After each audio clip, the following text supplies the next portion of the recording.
బంధువుగా ఉన్నాడు. అంటే వాళ్ళ కుటుంబం అంతా కూడా ఈ ధార్మిక సేవ, సామాజిక సేవ లోపల మునిగి ఉన్నారు. నిజంగా వారిది ధన్యమైన కుటుంబం. అటువంటి వాళ్ళు ఉండడం అనేది మనకు అవసరము. వారు సమాజ సేవలోనే జీవితాన్ని గడిపారు. అంటే స్వామి వివేకానంద అన్న ప్రకారము తన కోసం వాడు ఉన్నా ఒకటి పోయినా ఒకటి, కానీ ప్రజల కోసం కూడా కొంత జీవితాన్ని ఇచ్చినట్లయితేనే అతని జీవితం సార్థకత. తనదు పొట్ట కొరకు తాను బతుకువాడు బతికి ఉన్న గూడ ఫలము సున్నా, పరుల కొరకు బ్రతుక పరమార్థమున్నది వినుడి స్వామి సద్వివేకవాణి, వినుడి స్వామి సద్వివేకవాణి. కాబట్టి పరుల సేవలో నా జీవితం ధన్యం కావాలి అని అనుకున్న వాని జీవితమే సార్థకత, మానవ జీవితానికి సార్థకత. కాబట్టి ఆ విధంగా తన యొక్క జీవితాన్ని సార్థకత చేసుకున్నటువంటి రచ్చ యాదగిరి గారు ధన్యులు.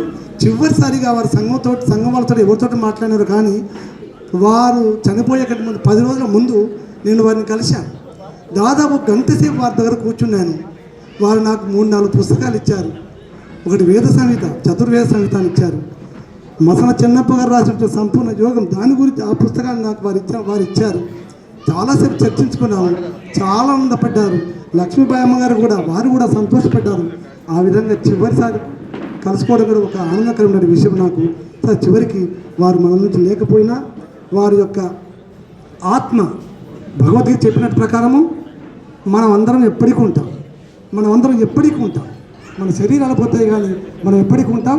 రచ్చ యాదగిరి గారు కూడా ఎప్పటికీ ఉంటారు, మనల్ని ప్రోత్సహిస్తూ ఉంటారు, మనకు మార్గదర్శనం చేస్తూ ఉంటారు. వారికి సద్గతులు కలగాలని ఆకాంక్షిస్తూ నేను ముగిస్తున్నాను. ధన్యవాదాలు.